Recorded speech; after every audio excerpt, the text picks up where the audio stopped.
name's Laura Gibson. I'm the engineer intern in the lab. What I do here is make sure that all of the materials that we put on our roadway are of good quality. I currently supervise other engineers in traffic, technicians. I supervise our sign crew, the signal crews, the stripers, anything that has to do with traffic I have something to do with. I'm the section head for the bridge design section, and basically I'm responsible for all bridge design related activities here. I'm an engineer 3. I work for gang 224 and in Shreveport. I am in charge of assisting the project engineer in all the management of the personnel in the project. Traffic engineers, we study, we do a lot of corridor studies, we do a lot of roundabout studies, safety analysis studies, basically where we take the data collection that they're getting from the roadways, like the traffic volumes and things like that, and we try to figure out what's the problem, what's the issue going on with the corridor, and we try to fix that problem basically with whatever type of safety measures or any type of other measures that we can find to that will alleviate whatever issue that we discover is going on with the corridor. My name is Kaylin Parton and I'm an engineer in our design and water resources section. A lot of what I do tends to be hydraulic and water resources based, although I do help with some of our overlay plans, different preservation plans. I deliver projects, do bridge design of new bridges on new routes, and we also do widening a lot of existing bridges like I-10, I-12. We have several projects ongoing right now. And we also replace those old bridges that are not safe anymore. I always believe that the engineering is in every aspect, every significant aspect of our society. I thought about becoming an engineer since very young. I was always curious about math and science. Every time I would tell somebody, oh yeah, I want to go for a math degree, I like to teach math, just do some different things in math, I would consistently get the question, why don't you just do engineering? All I wanted to do was math.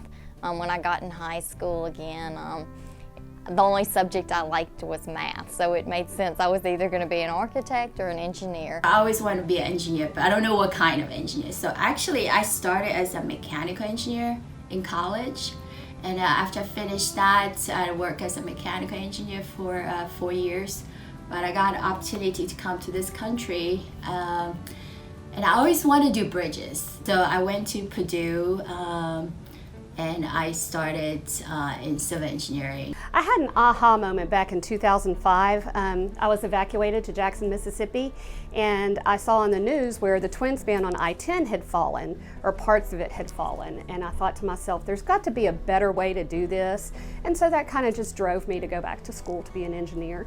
Actually, I've always been interested in traffic engineering when I was in college. I received the Eisenhower Scholarship, so I was always interested in it from the class. So it's always been something that was more realistic to me, something that I can visually see and that I can apply. So it just worked for me. Engineering in its profession has tons of challenges. Our job is essentially to be problem solvers on a daily basis. So there's lots of learning, there's lots of challenges, every day that come up with that. At the beginning of your career as a female civil engineer, you will realize quickly that in a meeting room, you might be the only one or one of the few. There's still that stereotype. You ask somebody to picture an engineer and they picture a man. I do work with a great team of coworkers and colleagues, and I've never come across a challenge that anybody hasn't been willing to help with. I find that the people I work with are real accepting of there are female engineers, and they accept us in our job field. You get married, having kids, and also just starting your career as an engineer is challenging, it's a demanding job. It takes a little practice, but gradually you'll find that balance. That's pretty challenging. And also on top of that, really you need to give some time to yourself. If you are really curious about math and science, just be committed to it.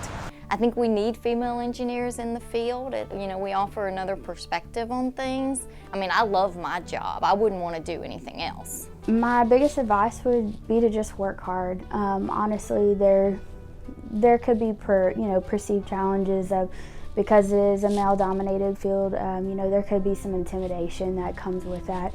But honestly, just because we have female versus male doesn't mean anybody works harder than anybody else. I love it. It's something that I can see where what we do every day, actually, I see that being implemented every day. So it makes sense to me. It clicks for me. I would tell all those young women out there to do it. Go for it. It's worth it.